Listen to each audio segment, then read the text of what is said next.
드디어 차화영의 집에서 쫓겨난 서유라. 차화영은 자신의 아들을 무릎 꿇린 유수연을 혼내주기 위해 서준이를 집으로 데려왔습니다. 그리고 집에 도착한 서준이가 서유라를 보며 무서워하자 카드 한 장을 손에 쥐어준 채 집 밖으로 쫓아버렸죠. 덕분에 서준이는 편하게 집에 머물 수 있었지만 유수연은 마음을 놓고만 있을 수 없었습니다. 이에 유수연은 홍진우를 닥달하는 한편 차화영 보란듯이 소송을 준비하는데요. 그건 바로 양육권 변경 소송이었습니다. 서준이가 새엄마에게 학대당했다는 증거를 토대로 아이를 되찾아 오려는 계획.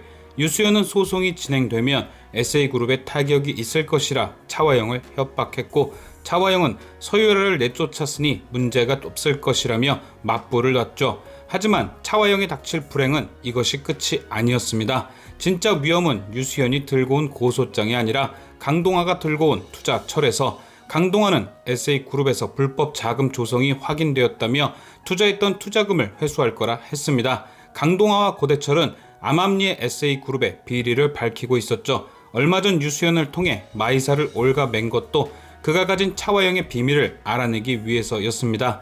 차화영은 그동안 마이사를 통해 부정을 저질렀고, 마이사는 그 뒤처리를 도맡아 왔기에 그가 가진 자료를 조사하면 실마리를 찾을 수 있다고 확신했던 거죠. 역시나 고대철이 확인한 마이사의 노트북에선 그가 가지고 있던 차화영의 비리 증거들이 나왔고, 강동아는 그것을 증거로 SA그룹에 진행했던 투자를 철회한 것입니다. 이게 차화영에게 얼마나 큰일이냐 하면, 그녀는 바른 파트너스에서 투자받은 금액으로 새 브랜드를 개발하고 런칭하며 많은 돈을 써왔습니다. 기타 부수적인 사용처까지 감안하면 상당 부분의 투자금을 이미 사용한 후겠죠. 그런데 갑자기 바른 파트너스에서 발을 빼는 거죠. 그것도 그냥 손익계산을 따져 손해를 감수하고 물러나는 게 아닌 투자를 받은 SA그룹의 불법사항을 빌미로 투자계획 자체를 무효화하는 겁니다.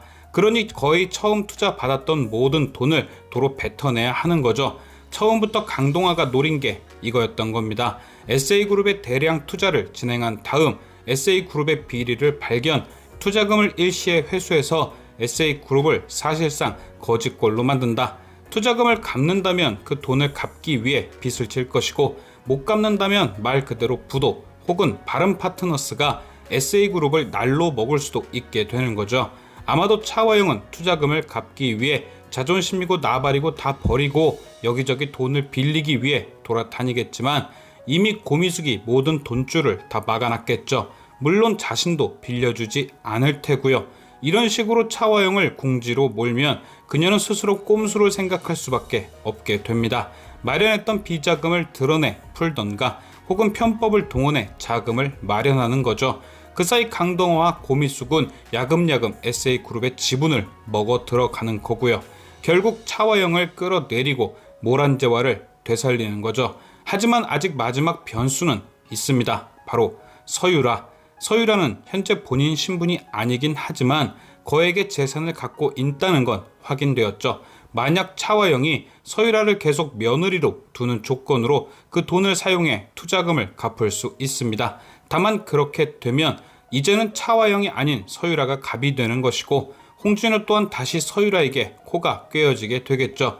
물론 반대로 서유라가 먼저 차화영에게 딜을 할 수도 있고요. 어찌되었든 이 방법으로 위기를 빠져나간다면 서유라와 차화영 그리고 강동아와 유수연의 대립은 더욱 치열해질 텐데요. 과연 차화영은 이 위기를 어떻게 벗어나게 될지, 지금까지 시청해주신 여러분께 감사드리며 저는 또 다른 리뷰로 돌아오겠습니다.